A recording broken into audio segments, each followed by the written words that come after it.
Salut à tous les amis, j'espère que vous allez bien. On se retrouve aujourd'hui, vendredi 18 juillet, pour une nouvelle vidéo. On va évoquer évidemment toutes les actus relatives au Barça, le stade, Ter Stegen, bref, énormément de sujets.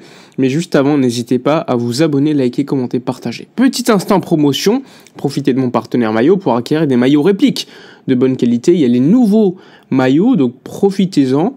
Faites-vous plaisir, hein, c'est un banger, il est magnifique le maillot, donc faites-vous plaisir. Tous les éléments en détail de la vidéo, donc code promo, possibilité d'avoir des maillots gratuits, donc profitez-en, tous les détails en description.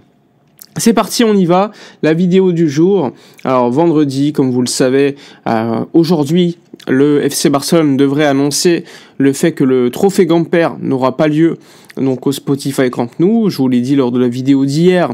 Le Gamper devrait avoir lieu au Johan Cruyff Stadium, 6000 personnes contre Com, donc dans un peu moins d'un mois. Alors mauvaise nouvelle, hein, parce que le Barça n'a pas effectué la demande comme il fait à l'aise, c'est-à-dire qu'il faut 2 licences pour accueillir des matchs.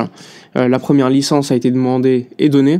La seconde n'a pas encore été demandée parce que les travaux du premier et deuxième étage n'étaient pas totalement terminés, c'est-à-dire les accès pour que le public entre, que tout soit sécurisé. Donc on sait qu'il y a un délai quand même plutôt important pour ensuite acquérir la licence, donc c'était trop short, et donc le Barça va annuler la tenue du match au Camp Nou et aura lieu normalement donc au Johan Cruyff Stadium. Faut savoir que le Barça se dit néanmoins confiant quant au fait de pouvoir préparer le stade pour mi-septembre, les débuts de la Liga. C'est capital parce que, comme vous le savez, quelques jours après, il y a la Ligue des Champions, et si tu ne joues pas le premier match ou le deuxième, hein, si c'est à l'extérieur ou à domicile, au Camp Nou, eh bien tous les autres matchs de la Ligue des Champions, de la phase de poule, tu peux les jouer que dans le même stade. Donc si tu joues pas au Camp Nou, eh bien t'es piégé, tu dois jouer ailleurs, et ça sera de l'ordre de toute la phase de poule. Donc c'est problématique. À voir comment le Barça va réussir à solutionner cela. Il reste du temps, mais pas tant que ça. Normalement, petite opinion, je pense que le Barça sera prêt pour mi-septembre, mais dans quelles conditions, c'est difficile de le dire. Est-ce qu'il y aura, comme vous le savez, 30 000 ou 60 000 personnes, normalement 60 000 parce que les 2 étages doivent être prêts, mais pour l'instant on est dans une situation où il n'y a aucune certitude, sachant que le club avait annoncé officiellement le retour du Camp Nou au Gamper, et finalement c'est pas le cas. Donc même quand c'est officiel par le club, eh bien il y a des doutes concernant la véracité de cela. Donc ça c'est quand même assez problématique. Ensuite, autres informations, elle est importante, elle concerne Marc-André Ter Stegen. Alors hier, il a été annoncé que Ter Stegen pourrait, lors des prochains jours, subir une opération du dos. Il a des douleurs au dos. Pour cela qu'il se serait entraîné depuis le début de la pré-saison en solitaire en gymnase. Maintenant, on se pose la question, est-ce que Ter Stegen va se faire opérer? Décision la semaine prochaine normalement. Réunion avec des spécialistes médicaux qui vont décider en corrélation avec donc leurs avis, leurs différents avis et le joueur, s'il faut faire une opération ou pas. Sachant que s'il y a opération, il loupera probablement plus de 4 mois. Et donc le Barça aura la possibilité d'utiliser 80% de son salaire pour signer un nouveau joueur. Donc ça, c'est plutôt important, intéressant. Maintenant, en termes de trésorerie, tu es obligé de payer son salaire à 100%. Donc ça, c'est un peu négatif, sachant que le club avait comme volonté de faire partir Ter Stegen dès cet été, et donc pouvoir économiser un petit peu de sa masse salariale et surtout ne plus l'avoir dans le groupe. Et donc là, tu repousses le problème, sachant qu'il y a la Coupe du Monde à la fin de la saison prochaine, Ter Stegen veut jouer. Est-ce qu'en janvier, il y aura de nouveau ce problème? C'est très probable, et il voudra probablement partir en prêt pour pouvoir jouer.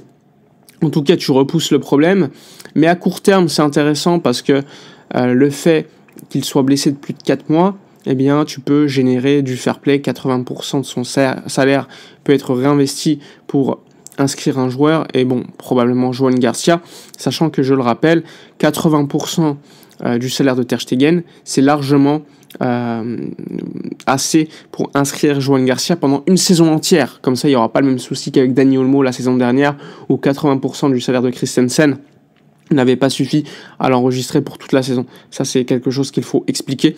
Mais bon, tu repousserais le problème d'un an supplémentaire.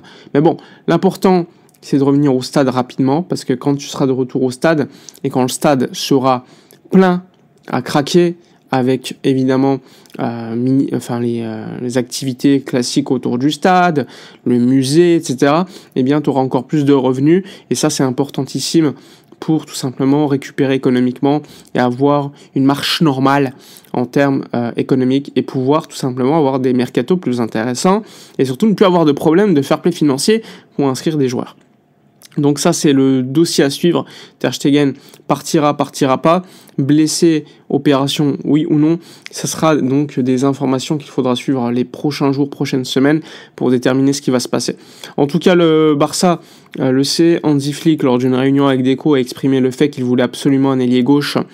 Le Barça le veut aussi. Donc à voir, mais normalement, il n'y aura pas de mouvement, on va dire, définitif avant le mois d'août.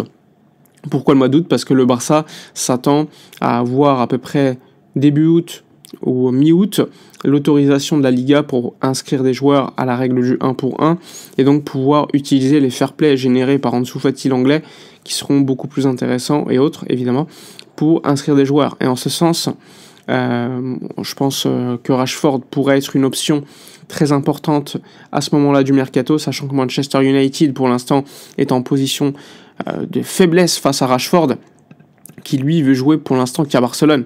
Et donc, tu es obligé, pour eux en tout cas, de concilier et d'accepter un potentiel prêt sans option d'achat obligatoire. Donc ça, c'est un élément très important, sachant que, oui, le Barça bougera sur le mercato quand il connaîtra sa marge de fair play, pas avant, sinon ça n'aurait pas de sens de vouloir recruter sans pouvoir inscrire par la suite. Pour ça que Joan Garcia, qui a été recruté, lui, dans tous les cas, il sera inscrit.